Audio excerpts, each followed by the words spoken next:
It is often said that leaders are readers. Leaders are readers. And someone said, what if I can't read? Well, if you can't read, you can listen and watch. Yes, you can read, listen, and watch. And why is that? Because you can gain a world of influence. You can gain a huge mental shift just by reading a book. And why is that? Because a book is compressed knowledge. It is a knowledge that has taken the author several years to acquire. Then that author puts it in a book, and you get a hold of that book, maybe for $10 or $20, and you read it and you step into another realm. That is the power of books. So in our book club segment of the Advance Your Leadership podcast, we're going to be reading this book, Sharpen Your Leadership. Sharpen Your Leadership. Over 120 winning tips for sharpening your thought leadership. Do you want to sharpen your thought leadership? Then you've got to be ready to do so as we go through this book. And I love this opening quote by Jack Welch, former CEO of General Electric. He said, before you become a leader, success is all about growing yourself. When you become a leader, success is all about growing others. Can you see that? Success becomes you growing others when you become a leader, but when you are trying to become a leader, success is about you trying to grow yourself. So we're going to be reading little segments because it's a huge book, so we'll take a little piece, so that we are able to assimilate what we are reading. All right. And if somebody said, how can I get a book, and go at my own pace, where you can get a hold of this at Amazon.com. Amazon is titled Sharpen Your Leadership by Ike.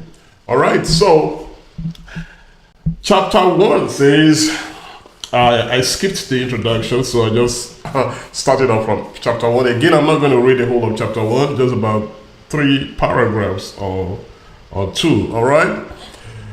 The evolution of leadership. The evolution of leadership. We've got to understand how leadership became what it is now, all right? Leadership has been a subject of study for many years, with various theories and approaches being developed to explain and understand it.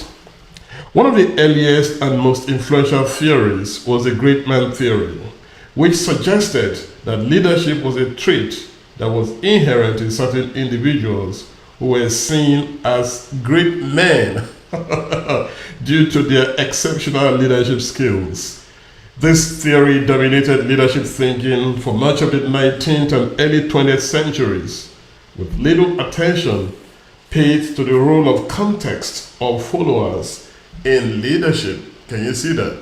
So then they just thought that some men were born great and they had this greatness in them, and they are the ones that are supposed to be leaders. Then some other ones are not, so they cannot be leaders. But that is a fallacious theory.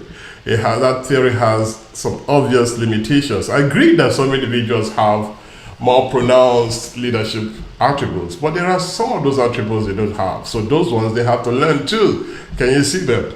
However, in the mid-20th century, new theories emerged that challenged the great man theory and shifted the focus to situational and behavioral factors.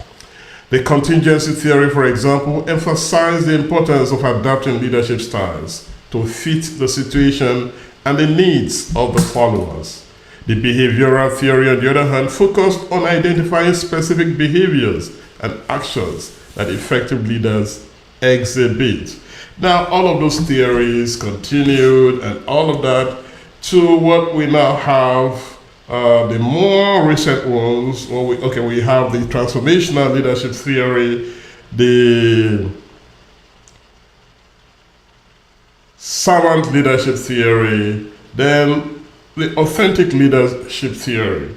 All right, so more recently, the focus has shifted towards authentic leadership, which emphasizes the importance of self-awareness, transparency, and ethical behavior in leadership. Authentic leaders are seen as being true to themselves, honest with others, and committed to their values and principles. Learning about the evolution of leadership theories has helped me personally, and I do hope that it will help you to develop a more nuanced and informed approach to leadership. By understanding the strengths and limitations of different theories, I have been able to adapt my leadership style to fit the needs of different situations and followers. My understanding of authentic leadership has helped me to focus on building trust, fostering open communication, and aligning my actions with my values, which has been essential for building strong and effective teams. That is what the evolution of leadership looks like in our book segment today. Now, what we're essentially saying that leadership has passed through different stages, and today authentic leaders hold the sway. So that is why our focus most of the time is to empower you to become an authentic leader. You feel comfortable in your own leadership style. You adapt your leadership style to fit the situation, and you are not fixated trying to be like any other person. You learn the leadership traits, attributes, characters, and behaviors, and you wear them in your own skin. All right? So in our next segment, we are going to read how my leadership journey began. Are you ready for that? All right.